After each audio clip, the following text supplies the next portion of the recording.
Bonjour Marie, nous allons parler aujourd'hui de tendinothérapie, c'est compliqué, et alimentation. Bonjour Jérôme, bonjour à tous. Oui, en effet, on parle des tendinopathies et de l'alimentation. Pourquoi ? Parce qu'on sait aujourd'hui que l'alimentation joue un rôle important dans le traitement de certaines tendinopathies et aussi des douleurs chroniques.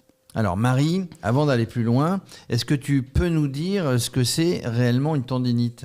Alors, il faut bien faire attention à ne pas confondre tendinite et tendinopathie, même si dans le langage courant, on a tendance à le faire. Mais une tendinopathie, c'est pas stricto sensu une tendinite. Une tendinite fait partie des tendinopathies. En gros, qu'est-ce qu'un tendon à la base ? Alors, justement, la tendinite, c'est une inflammation du tendon. Le tendon, en fait, c'est une partie fibreuse, une bande de fibres, en fait, qui rattache l'os au muscle, donc, ou le muscle à l'os. Donc il faut faire attention à ne pas le confondre avec le ligament qui lui rattache l'os à l'os. La tendinite, donc, c'est une inflammation du ligament, du tendon, justement. Et donc, il faut bien veiller à faire attention, puisqu'il y a deux types de tendons. On a les tendons qui sont situés dans des gaines synoviales et ceux qui ne le sont pas. La tendinite, il est question des tendons qui ne sont pas dans des gaines. Sinon, on parle de ténosynovite. Oh là, ça devient compliqué, mais on va essayer de suivre. Quels sont, Marie, les tendons les plus touchés chez le cycliste ? Alors, juste petite chose juste avant, pour petite précision, c'est qu'une tendinite, effectivement, les tendinites peuvent arriver fréquemment chez les sportifs et en particulier chez les cyclistes, mais elles arrivent chez monsieur et madame tout le monde. Chez le cycliste, on va avoir plusieurs types de tendinite, celle du genou naturellement, donc la tendinite rotulienne du tendon du rotulien, le tendon d'Achille, la tendinite du quadriceps, la tendinite dite de la patte doigt. Donc les cyclistes peuvent être sujets fréquemment à des tendinites. Alors on l'a bien compris, comme monsieur et madame tout le monde. Marie, quels sont les symptômes de la tendinite ? Alors, les symptômes sont nombreux et sont progressifs. C'est là qu'on va pouvoir aussi essayer d'être à l'écoute de son corps. Généralement, la douleur est rarement brutale. Elle est d'abord progressive. Donc, avant l'inflammation du tendon, il y a ce qu'on appelle des signes précurseurs, mais qu'on a souvent tendance à balayer d'un revers de la main en se disant « c'est pas grave, ça va passer ». Erreur, parce que souvent, le problème peut s'aggraver et devenir une inflammation réelle, une tendinite. Donc, on va avoir dans un premier temps une petite douleur, on va la balayer, on va avoir ensuite un gonflement qui devient comme un petit œdème et il est possible parfois qu'on ait comme une rougeur, voire comme une chaleur au niveau de la zone du tendon qui commence à s'inflammer.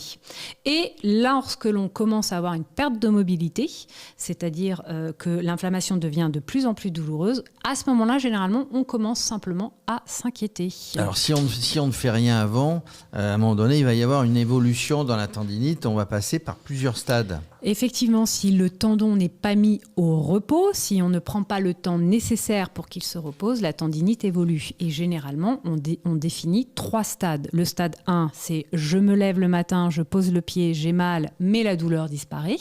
Le stade 2, c'est celui où je pose le pied le matin, j'ai mal, la douleur disparaît, mais reprend lorsque le tendon est au repos. Et le 3e stade, c'est une douleur omniprésente et permanente. Et même, je dirais, à la palpation, et qui parfois même peut me réveiller pendant mon sommeil. Donc alors, là, il convient d'agir. Qu'est-ce qu'on peut faire justement pour éviter les tendinites ? Alors, il y a pas mal de choses qu'on peut faire, mais avant toute chose, c'est d'essayer de savoir et d'identifier la cause de la tendinite. Alors justement, Marie, quelles sont les causes de ces tendinites ? Alors, il y en a plusieurs, évidemment. Évidemment, les causes, elles peuvent être différentes. Et dans un premier temps, on va s'intéresser à la cause dite mécanique, puisque je le rappelle, en fait, la tendinite survient lorsqu'on produit de manière répétée et de manière prolongée un mauvais geste, une mauvaise posture, une mauvaise position, lorsqu'on va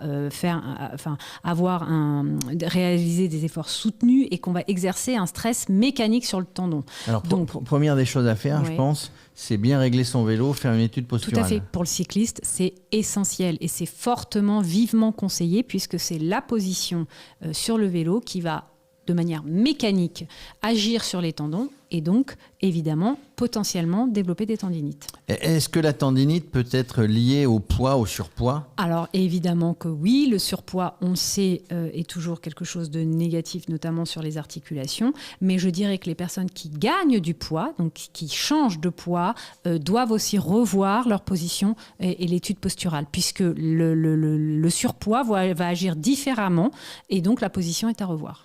Alors, quand on parle de poids, on parle d'alimentation. Est-ce que la mauvaise alimentation peut donner un surplus de tendinite ? Et oui, aujourd'hui, on sait que l'alimentation, qui pourtant est souvent sous-estimée, peut avoir une influence non négligeable.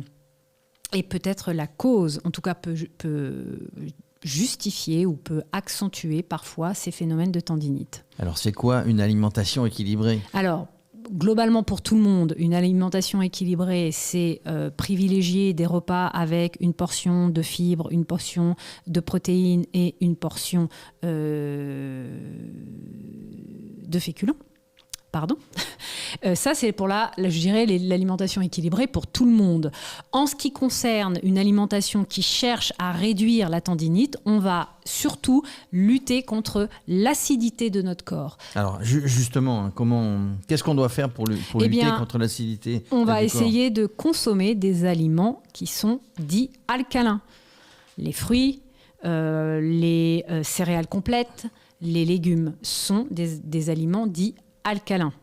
On peut trouver une alimentation qu'on appellerait anti-inflammatoire ? Tout à fait. Il y a des aliments qui sont considérés comme étant des anti-inflammatoires. Parmi ceux-là, on a par exemple les oméga 3, les aliments qui contiennent des oméga 3, puisqu'on sait aujourd'hui que l'oméga 3 a la particularité de diminuer les symptômes inflammatoires. Et les oméga 3, on les trouve dans le poisson, Tout à fait, dans les algues, les fruits, les graines de lin, dans le chanvre, dans certaines huiles végétales, dans l'huile de colza par exemple, de l'huile de noix, dans certains poissons gras comme le saumon par exemple. Donc il y a effectivement beaucoup d'aliments qui contiennent des oméga 3. Alors quand on parle d'alimentation conseillée, d'aliments conseillés, il y a aussi des aliments déconseillés.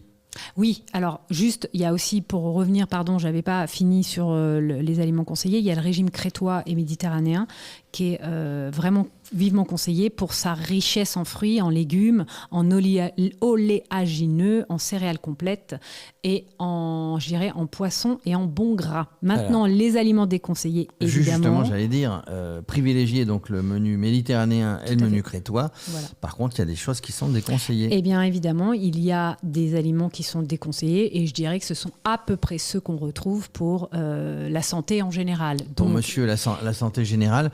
Par contre, il y a quelque chose qu'on oublie parfois sur le vélo, mais dans la vie de tous les jours, c'est une bonne hydratation. Tout à fait. Alors, il faut bien boire, bien s'hydrater, mais pas trop non plus, parce que c'est aussi mauvais pour la santé. Alors, pour résumer, qu'est-ce qu'on peut faire pour éviter les tendinites ? Alors, avant toute chose, s'échauffer et se le faire de manière progressive et adaptée.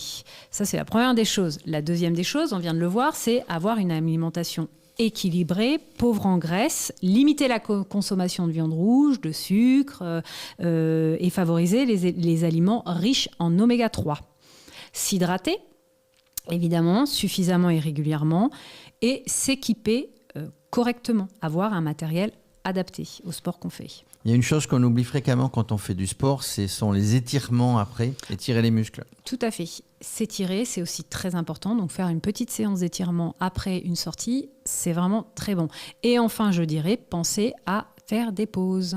Alors, on va faire des pauses. Mais Marie, malgré tout, même si on suit tes conseils, s'il m'arrive d'avoir une tendinite, qu'est-ce que je fais ? Alors, si les symptômes perdurent et que la douleur ne part pas, il devient urgent de consulter un médecin.